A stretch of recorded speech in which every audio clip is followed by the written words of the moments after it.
뉴올리언스는 미국이 독립 이후에 서쪽으로 영토를 확장하는데 거기에 결정적인 역할을 한 도시입니다. 먼저 지도를 볼까요?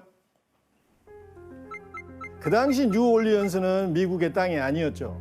여기였죠? 프랑스 땅이었네. 프랑스. 그렇다면 어떻게 미국이 남부에 있는 뉴올리언스를 거쳐서 서부까지 이어지는 지금의 영토로 확장할 수 있었을까요?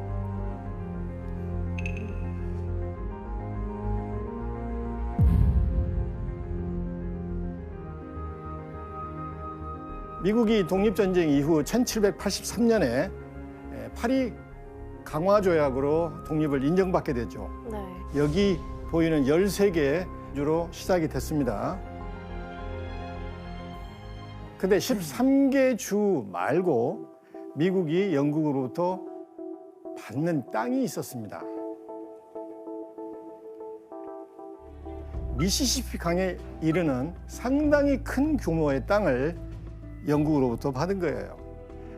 식민지 개척 단계에서 미국인들이 많이 진출했기도 했고 또 영국은 여러 가지 경제적인 문제, 외교적인 문제, 군사적인 문제를 고려해서 미국에게 땅을 넘겼습니다.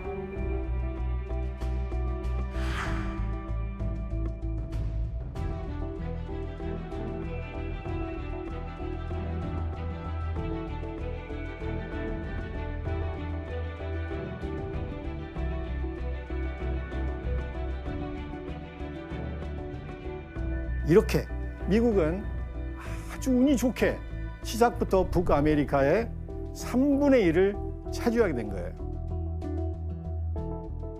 그럼 뉴올리언스는 어떻게 미국 땅이 된 거예요? 지금 프랑스로 돼 있는 거 아닌가요? 그렇죠. 이 뉴올리언스를 얻게 되는 과정을 알기 위해서는 당시 미시시피강 유역의 상황을 살펴볼 필요가 있습니다.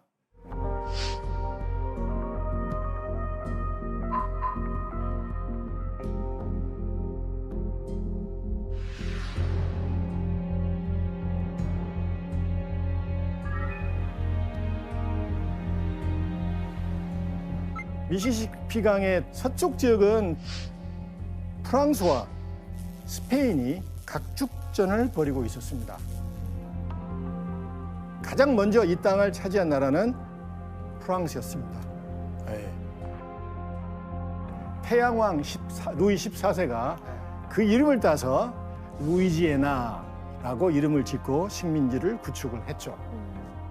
그런데 1762년 영국과 프랑스는 북아메리카 식민지 쟁탈전을 벌입니다.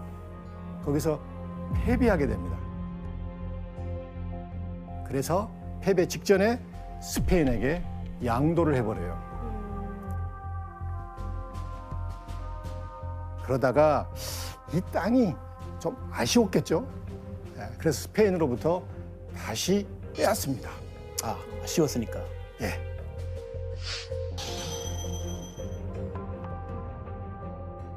그런데 하지만 이제 40년 만에 다시 뉴올리언스에 오게 되니까 프랑스는 사실 낄 자리가 없어요. 사실상 관리는 스페인이 하고 있었습니다. 거기에다가 미국의 상인들이 굉장히 많이 와서 상업에 중요한 역할을 합니다.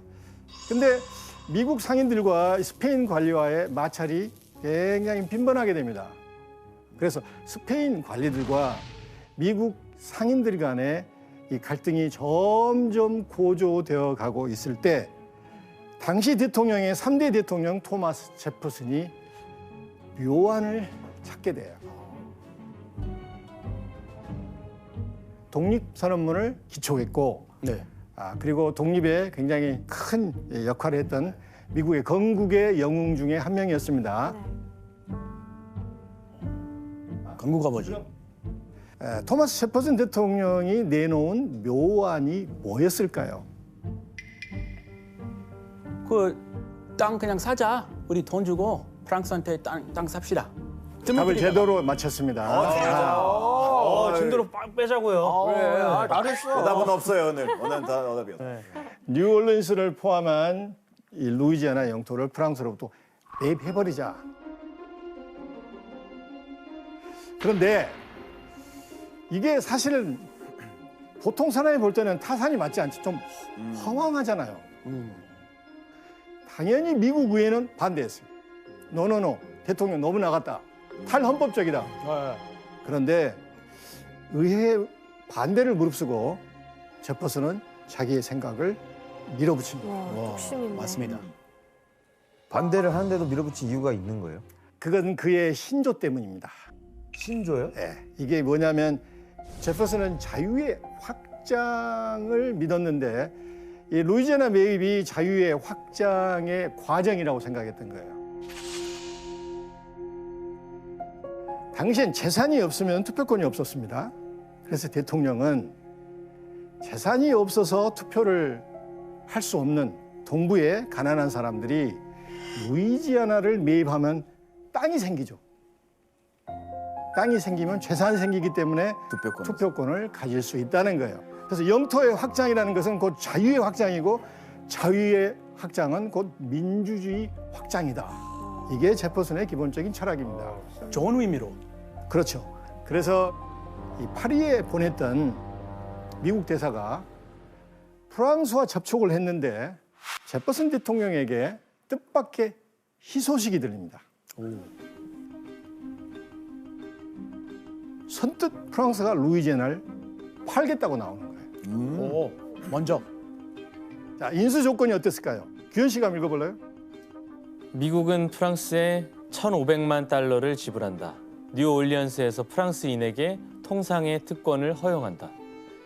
루이지애나 주민들은 미국에 편입시켜서 다른 미국인과 동등하게 대우한다.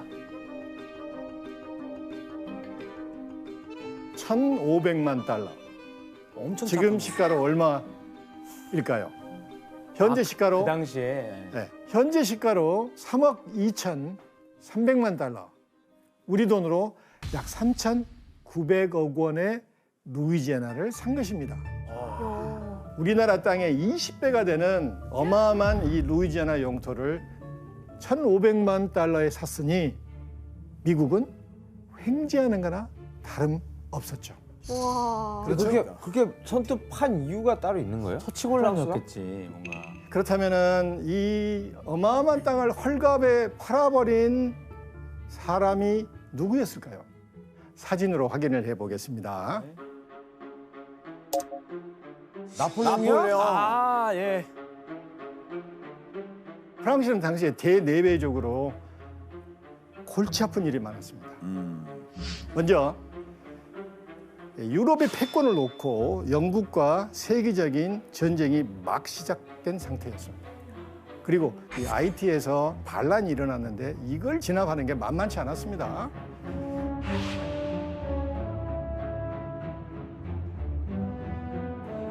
이런 상황에서 저 북아메리카 남쪽에 있는 루이지애나, 뉴올리언스까지 신경 쓸 이 겨를이 없었던 거예요.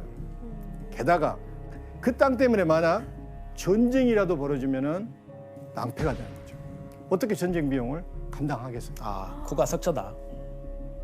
결국 나폴레옹은 땅을 지키겠다는 체면보다는 실리를 택합니다. 거의 그냥 금매로 사는 느낌이에요. 그렇죠. 진짜. 아, 어떻게 미국은 운도 좋을까?